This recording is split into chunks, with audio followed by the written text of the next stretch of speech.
Kung bago ka lang sa aming channel at mahilig ka sa mga kakaibang kwentong katatakutan, pindutin ang subscribe button at ang bell icon para lagi kang updated. Kung hindi, mumultuhin kayo.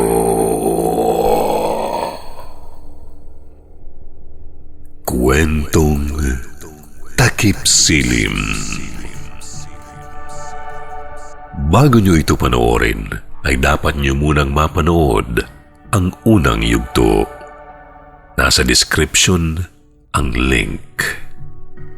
Upuan, ikalawang yugto, ang babae sa maisan. Delphine, nagustuhan mo ba ang regalo ni Papa? Tanong ni Milagrosa sa kanyang asawang si Delphine habang buhat siya nito sa mga bisig kagaya ng nakasanayan na gawin ng mga bagong kasal. Ito ba yung sinasabi niyang bahay na ibibigay sa atin?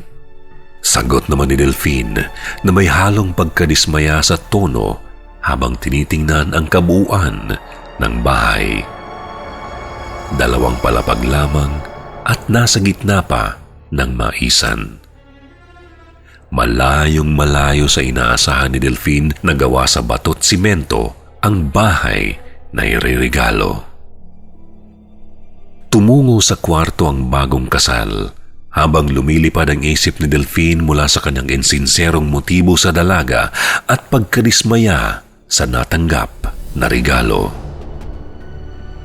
Bumalik sa realidad ang atensyon ni Delphine nang makita sa salamin ang nakakasulasok na mukha ni Milagrosa na parabang isinumpa. Ipinanganak ng may depekto sa mukha at katawan si Milagrosa. Mahaba ang katawan nito, pati na rin ang mga braso at ang hugis ng mukha ay kakatuwa. Huminga ng malalim ang lalaki. Mayaman at maimpluwensya ang pamilya ni Milagrosa. Kailangan ko siya upang mabayaran ang utang at matustusan ang luho ko. Paulit-ulit na saad ni Delphine sa kanyang isipan. Lubos ang pandidiri niya sa babae kung kaya't nagmadali siyang matulog ng akmang huhubarin ng asawa ang damit at sinabing, "Tulog na tayo, mahal. Nakakapagod ang buong araw na selebrasyon."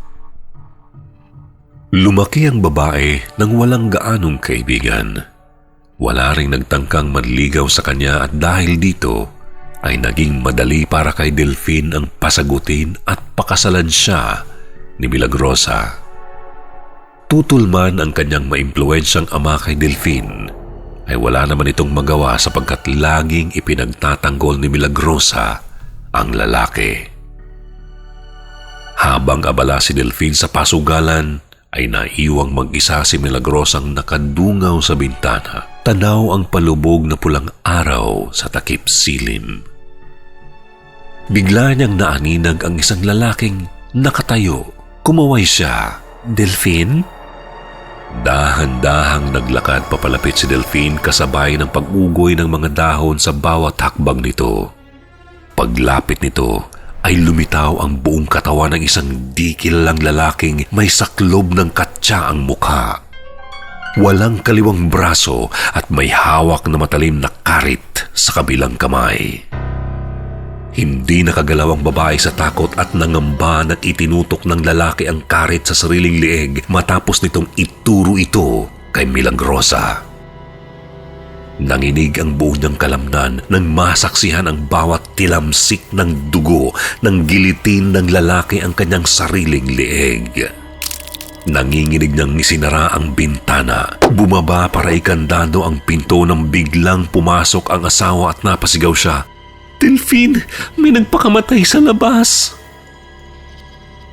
Ipinagsawalang bahala siya ni Delphine ng gabing iyon sapagkat matapos nang mag-inspeksyon ay walang bakas ng kahit sinong paligid, lalo na't mainit ang ulo niya sa pagkatalo sa sugal. Lumipas ang mga taon ay nagkaroon sila ng kambal na parehong lalaki, sina Carlos at Juancho. Mayroon mang mga supling, Hindi masasabing ito ang katuparan ng pangarap ni Milagrosa dahil lumala ang pagsusugal ng asawa at sa mga nagdaang taon, patuloy na ginambala ng multong may karit ang panaginip at realidad ni Milagrosa. Lagi niyang sinisigurong nakasara ang mga bintana at pintuan dahil sa tuwing makikita niya ito ay papalapit ng papalapit ang lalaking may katya sa ulo. Bago matulog at inumin ang gatas na gabi-gabing ibinibigay ni Milagrosa sa mga anak, ay walang palya ang kanyang pagpapaalala sa kanila na huwag buksan ang mga bintana dahil sa takot na saktan sila ng di kaaya-ayang bisita. Isang umaga, sa kababawan ng pagtulog ni Milagrosa ay nakaramdam siya ng tapik sa balikat.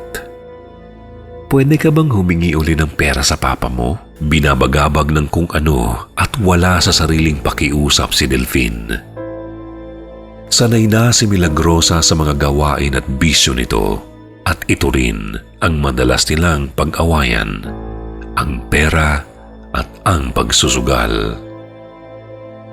Nang umagang iyon ay ibinunyag ni Milagrosa ang suliraning pinapasan ng kanyang pamilya. Baon na sila sa utang at ilan sa mga ari-arian ay binawi ng gobyerno. Doon na pagtanto ni Delphine kung bakit hindi mapagbigyan ng asawa ang kanyang mga luho kahit anong lambing niya. Agad na nagtungo si Delphine sa kwarto ng kanilang mga anak upang kuhain ang kahon na pinaglagyan ni Milagrosa ng kanyang maliit na ipon. Labis ang pagkabigla niya nang malamang nakakandado ito. Nang nabuksan ang binto ay nasilayan niya ang mga kahoy na nakapako sa mga bintana at ang kambal na masiglang nagtakbuhan palabas. Ngayon lang napansin ni Delphine ang mga ito. Sa paglabas ng mga bata ay mabilis silang bumaba na parang ngayon lang nakakita ng liwanag at tarantang sumunod si Milagrosa. Nagsimulang magwala na parang baliw sa di mawaring dahilan. Hahabulin niya ang kambal ngunit bago pa ito makalabas ay mahigpit na hinawakan ni Delphine ang bisig ni Milagrosa. "Asan na ang kahon?" Sa tabi ni Carlos ay lumitaw ang karit at dahan-dahang namuo ang hugis ng lalaking may hawak nito. Lumakas ang sigaw ni Milagrosa sa takot para sa buhay ng kanyang anak at nagpumiglas ito kay Delphine upang iligtas ang anak sa nagbabadyang kapahamakan. Buong lakas hiniga ni Delphine ang asawa. "Bakit ka ba nagwawala at bakit ayaw mo palabasin ang mga bata?" Sigaw niya sa tila biging babae dahil hindi nito sinasagot ang mga tanong. Nakawala si Milagrosa at dali-daling kinuha ang mga anak. Kinandado niya ang pinto at umakyat sa silid ng mga bata. Dinaanan lamang si Delphine na parang hindi nakita. Nagkulong sa kwarto habang sumunod naman ang nagtatakang si Delphine sa inasal ng kanyang asawa. Galit na tinadyakan ang pinto at sumigaw, "Anong pinagagagawa mong babae ka? Baliw ka ba?" Nanginginig na yakap ni Milagrosa ang dalawang bata at muling nagwala nang mabuksan ang pinto sa pagpasok ni Delphine. Sa likod ng asawa ay naroon ang lalaking may saklob sa ulo. Nakapasok na sa kanilang bahay ang kinatatakutan niyang multo. Nanlaki ang mga mata ng babae habang dahan-dahang inalis ng multo ang katsa. Naghihiyaw ang babae na parang nasiraan ng bait nang masaksihan ang katawang walang ulo. Litaw ang buto at laman sa liig. Binuhat ni Delphine ang asawa papalabas ng bahay at takot na nasaksihan ng kambal ang pagkabaliw ng kanilang ina. Itinali ang mga kamay at paa sa likod ng kanilang jeep dahil hindi ito tumitigil sa pagwawala at dinala sa ospital habang ang mga bata ay hinatid sa magulang ng babae. Pagdating sa ospital ay tinurukan ng pampakalma si Milagrosa at nang magising ay sinuri siya ng doktor. Ipinaliwanag ng babae ang kanyang nakikitang multo sa bahay at kung paano siya nito gambalain. Dito nakumpirma ng doktor na ang nakikita niyang multo ay katang-isip lamang na produkto ng depresyon. Ilang taon nang sinarili ni Milagrosa ang kalungkutan sa kakulangan ng atensyon at pagmamahal ng asawa. Nabigyan ng reseta at gamot ang babae. Nang makauwi ay nilambing siya ni Delphine. "Milagrosa, magbabago na ako, mahal ko. Lagi na tayong magkakasama." Sambit ng sinungaling na asawa. Batid niyang may pera pang naiwan ng asawa at hindi niya ito tatantanan hanggat hindi ito napapasa kanya. At tagumpay na namang muli si Delphine dahil buong pusong ibinigay ni Milagrosa ang kanilang natitirang pera sa pag-aakalang nagbago na ito. Paglipas ng ilang araw ay muli na namang naiwan ang babae at ang mga anak sa bahay habang ang ama ng tahanan ay nagpakasasa sa sugal. Isang maulap na hapon ay nakadungaw sa bintana si Milagrosa. Dinig ang mga ibon at ramdam sa balat ang kalamigan ng hangin, dala ng amihan.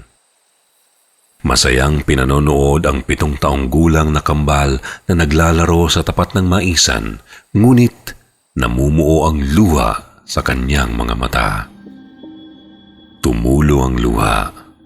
Naalala niya mula pagkabatay, samut-saring pangungutya ang natanggap niya sa mapanghusgang mundo dahil sa kanyang itsura. At ang inakala niyang poprotekta ay sa panglubos na umabuso sa kanya ang kanyang asawa. Sa gitna ng kanyang malungkot na pagmumuni-muni ay lumitaw ang mga taong may saklob sa mukha sa gitna ng maisan. Sabay-sabay itong naglakad papalapit sa kanilang bahay habang galit na binabanggit ang pangalang de Diyos, ang apelyido ng pamilya ni Milagrosa. Mabilis niyang ipinasok sa bahay ang mga bata at di nagdalawang isip na ikandado at ibalik ang mga nakapakong takip sa bintana. Natakpan na namang muli ang liwanag sa bahay. Nangangatog ang mga tuhod, nakaupo at mahigpit na hawak ang lubid sa kamay. "Mga anak, inumin niyo ang gatas niyo at matutulog na tayo. Paggising niyo, wala na sila," sabi ni Milagrosa sa mga batang nakahiga sa kani-kanilang kama. Mahimbing na nakatulog ang mga bata habang namumugto ang mga mata ng kanilang ina. Tumungtong ito sa upuan. Isinabit ang lubid sa itaas. Pumalahaw ang babae at ang mga luha nito'y pumatak sa kanyang paanan. Maya-maya pa'y sinipa niya ang upuan at nanahimik ang maisan. Pag-uwi ni Delphine ay nanuot sa kanyang ilong at mata ang amoy ng nabubulok na patay. Naabutan niyang nakabigti ang asawa at ang kanyang mga anak ay walang buhay na nakahiga sa kanilang mga kama. Hindi awa ang naramdaman ni Delphine para kay Milagrosa kundi galit sa pagpaslang sa kanilang mga anak. Sinumpa niya ang babae na hindi kailanman makakatawid sa kabilang buhay. Ipinaalam niya ito sa ama ng babae at mabilis na nagtungo ang tatay sa kanilang bahay kasama ng ilang armadong gwardya. Naabutan ng ama ang anak niyang nakalambitin sa kisame na hindi man lang ibinaba ni Delphine at ang mga apo nitong walang buhay sa kama. Bago pa makapagpaliwanag si Delphine, ay sinakluban ng katsa ang kanyang ulo at binitbit ng mga armadong lalaki sa maisan habang ibinababa ng ama ang kanyang anak sa pagkabigti sa kisame. Pinaluhod ang nagmamakaawang lalaki sa gitna ng maisan. Umugoy ang mga dahon sa malakas na hangin kasabay ng paglipad ng ulo ni Delphine na bumagsak sa lupa. Ang masaganang maisan ay sumaksi sa pagkamatay ni Delphine, katulad sa mga iba pang ipinapatay ng kaaway ng pamilya na siya rin palang nagmulto sa anak nilang babaeng si Milagrosa. Nagparamdam, nanghingi ng hustisya at buhay ng kanilang anak ang naging kapalit. Nagdaan ng mga taon ay naging abandonado ang bahay, ngunit ang maisan ay misteryosong nanatiling mapunga. Isang dapit hapon ay may dalawang batang pumasok sa bahay. Kuya, may matutulugan na tayo. Sabi ni Pablo sa kanyang kuya na si Alan. Narinig ito ng nasumpang kaluluwa ni Milagrosa na hindi makatawid sa kabilang buhay. Nangungulilan niyang niyakap ang dalawang bata na inakala niyang kanyang kambal na anak. Mga kaibigan, eto na naman po ang ating shout-out portion. Okay, maraming salamat po ulit sa lahat ng mga tumatangkilik sa ating channel na Kwentong Takip Silim. Ngayon, eto na po ang ating shoutouts. Shoutout kay Carmela Francisco. Belated happy birthday! Uy, nag-birthday siya September 11. So, belated happy birthday. Sana na-enjoy mo ang iyong kaarawan. Shoutout din kay Ethan Manipol. Shoutout to Jose Bandalan na gustong magpa-shoutout. Ganda talaga ng mga story nyo. Lagi po ako nakaabang sa mga bago nyong upload na video. Pa-request daw po ng zombie story. Judas Iscariote gustong magpa-shoutout. Shoutout daw please kay Judas ng Taguig City. Hello Judas. Hello at shoutout din gawa na to Joveline Hona. 2 weeks na daw ako nakasubscribe at first time mag-comment. Pa-shoutout po. Salamat, more stories and more subscribers to come. Thank you din sa iyo, Joveline Hona. Shoutout din gawa na to Jason Aguilar from Joanna Karungay. Kay Justine Rivera III. Hi sir, listening here from Subic. As always, nice narration and good content. Pa-shoutout na rin daw sa pinsan niya na si Jam Magdaluyo. Salamat po sa inyong pagtangkilik muli sa Kwentong Takip Silim. At ngayon naman, comments naman tayo. Okay, mga nag-comment sa ating mga kwento. Kay Miss Cafe Latte on the story Kababalaghan sa Sementeryo. Sabi niya, it's important for us to learn to listen, value, and respect other people's beliefs. Wala namang mawawala. Nice story, Kuya Jupiter. Nakakatakot yung story lalo how you narrate. And ang swabe daw ng voice. Uy, thank you. Ang galing daw. Abangers po lagi ako sa mga next stories po ninyo. God bless and keep safe po kayo. Ganon din sa iyo, Miss Cafe Latte. At ito namang si Elmer Saji, Kababalaghan sa Sementeryo. Nag-comment siya dun sa kwentong ngayon. Sabi niya, Sir Jupiter, ang Kwentong Takip Silim ay leksyon o aral sa mga taong mapagmataas, may galit, puot, inggit at kung ano-ano pang kasamaan. Naway marami pang kwentong takip silim ang mapakinggan namin. More power and God bless po sa inyo at sa ating lahat. Alison Upaon on the story Multong Nananakit. Sir Jupiter, first time kong marinig ang boses niyo po.